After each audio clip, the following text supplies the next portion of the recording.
Folks, we need to talk about this. We need to talk about this because, first and foremost, I'm not a Nintendo YouTuber, but I am someone who follows the company. And it has been a very long time since I have seen Nintendo have a big, gaping hole like they have right now. And I'm someone, I've seen a lot of gaping holes on my time on this earth, but I can't really recall, at least since like the Wii U days when that wasn't a prosperous time for Nintendo, the size of a gaping hole that Nintendo has when it comes to 2024. When we look at the software, when we look at what they're doing, what are they doing? What's the future hold? And that's kind of what I want to talk about in today's video. Nintendo's big gaping hole. Because as it stands right now, at the time of the filming of this video, Paper Mario, the 1,000-Year Door, 30 frame per second, remastered edition comes out. The game's been getting very high reviews and stuff like that. People seem excited to play this GameCube classic once again. Cool. What do we have after that? Well, of course, we have Luigi's Mansion 2 HD, a 3DS game that's now $60 instead of the $40 that it was on the original 3DS. But hey, it's got HD visuals. The game sold pretty well on the 3DS, so I feel like a lot of people have played it, but obviously there's going to be a new audience for this game. And honestly, I probably will pick this game up because I would like to see it on the big screen. I am a fan of Luigi's Mansion games. I think they're really fun and kind of different and unique than what we normally see from Nintendo. And then that's it. That's it. There's the big gaping hole because we know that the Nintendo Switch successor isn't coming out this year. Nintendo themselves have said it. I tend to believe them in this sort of situation. When you're talking to shareholders and stuff like that, you're not really trying to pull a fast one on them like you would a gaming journalist or something, a quick turnaround time. No, there's no new Nintendo 3DS. Oh, wait, there is. And it's going to be announced the day after Reggie Fils-Aimé says that. I think this is a much different situation, and I think most of us are under the impression that, hey, this system isn't coming out this year. So then what is? What is? Because really, there's two different ways that they can go with this, and as I sit here today, I'm not quite sure which way they're going to choose, because you have, of course, Metroid Prime 4 lingering, and that's kind of a game that a lot of people think that's going to be, getting revealed soon. We do know about a June Nintendo Direct. Nintendo did say there's going to be one. So a lot of people are assuming Metroid Prime 4 is going to be there. This game has been in development for quite a while. It was in development hell for quite a while.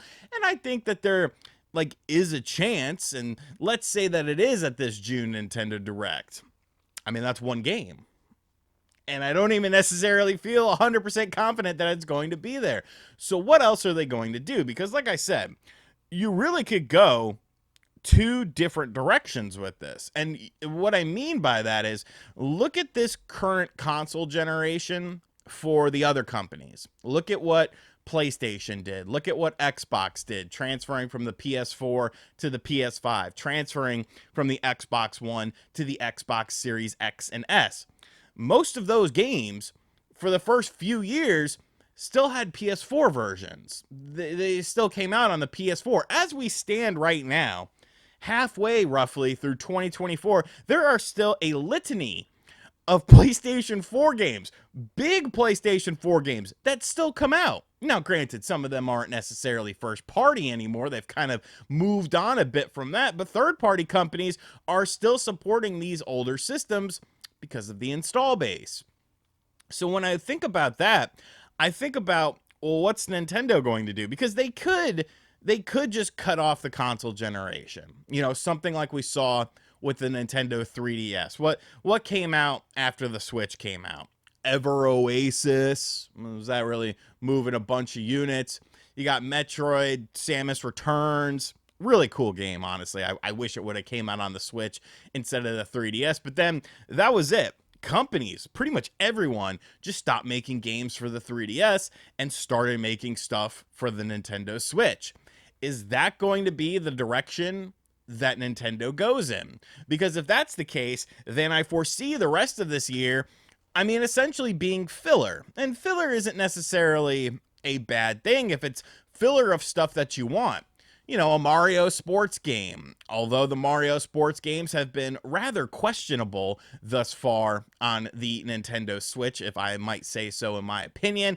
Tennis was okay, and then it got better. Golf was okay, but it never really got better. Super Mario Strikers, what the hell happened to that game? Or Mario Strike, whatever the hell they call it. I don't even remember what they called it because I was so disgusted with that game. Like, yeah, how do you drop the ball on that so bad with the online? Just absolutely ridiculous. So, you could do stuff like that.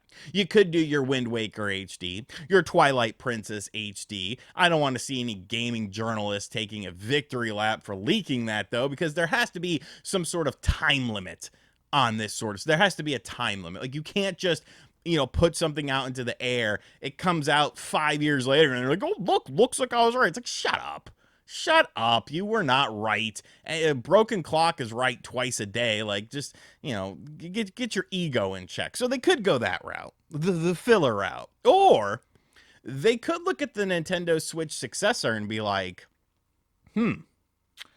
well, there's a lot of people that have a Switch. A lot of people might not want to go to the new system on day one.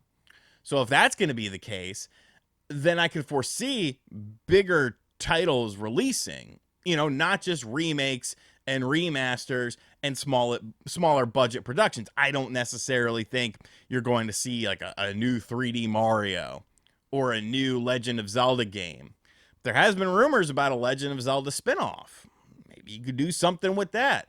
There's a lot of different things that you can do. Of course, going back to the remakes and remasters, Fire Emblem, the Super Famicom one, that's supposedly getting a redo on the Switch. Once again, another game that has been rumored for quite a while now. And and really, they could do a blend of things. You know, have Metroid Prime 4 be the big game, and then you do your remakes, your remasters to kind of go alongside of that. Maybe some digital releases and stuff like that. You know, you could really be creative right now at the end of a system's life cycle because, I mean, what do you have to lose? You've sold hand over fist with this system. You're probably not going to sell all that much this year unless you do a price drop or something like that, which, I mean, it doesn't seem to be happening anytime soon for whatever reason. If I'm Nintendo, I would drop the price of this to get people into the sphere of the Nintendo Switch. But when you look at the current, you know, console landscapes, you never really saw like a huge drop off with the other. I mean, I guess you did somewhat. I guess you did, but then the prices just seemed to go back up, and like they were like hesitant on doing that, and maybe Nintendo looks at that and they're like, you know, maybe we shouldn't do a massive price drop. But I think this gaping hole is kind of fun. You know, I feel like the mystery surrounding this upcoming Nintendo Direct, the fact that we don't really know much about anything that's going to be here, I feel like that's a different feeling than we've gotten really in a very long time. I mean, you can't really update us on any previous games that were announced because there isn't any. There's nothing left. You have Metroid Prime 4. You could update us on Metroid Prime 4, and then that's it. Everything else has to be brand new. Everything else has to be something that hasn't been talked about. Everything else has to be something that will surprise people. I don't necessarily expect this to be the best Nintendo Direct in the world when it happens in June, but I feel like it will at least fill that gaping hole. It'll help fill that gaping hole that Nintendo has right now. And I think the mystery is a lot of fun. You know, I like things like this. I'll do a predictions video closer to, you know, once the Direct is announced. Some people think it's going to be June 11th or something like that. I mean, you know, it could be. Obviously, a lot of companies like to do presentations around E3 time, even though E3 has, you know, gone away, unfortunately, for better or worse. But I think this is an exciting time. If you're a Nintendo fan, you should embrace this gaping hole. You should be happy about this gaping hole, because once it gets filled up, you're going to have some interesting stuff on your plate. Whether or not it's good for you, though, I mean, that really remains to be seen. I want to know in the comments section down below, though, what do you think about Nintendo's gaping hole for 2024? And get your mind out of the gutter. All right, there's going to be snide comments in the comment section. Like, no, we're adults here, okay? We are adults here having an adult conversation about a gaping hole in a software lineup. Or even kind of in a hardware lineup, too. Like, being adult. And as always, guys, thank you for watching this video. I had nothing to talk about today, so I just decided to talk about Nintendo's gaping hole. Make GoatSC.cx jealous with this hole. And as always, guys, if you're new to the channel, hit that subscribe button, like, comment, share, hit the bell as well. And as always, I'll catch you guys on the next video. Later.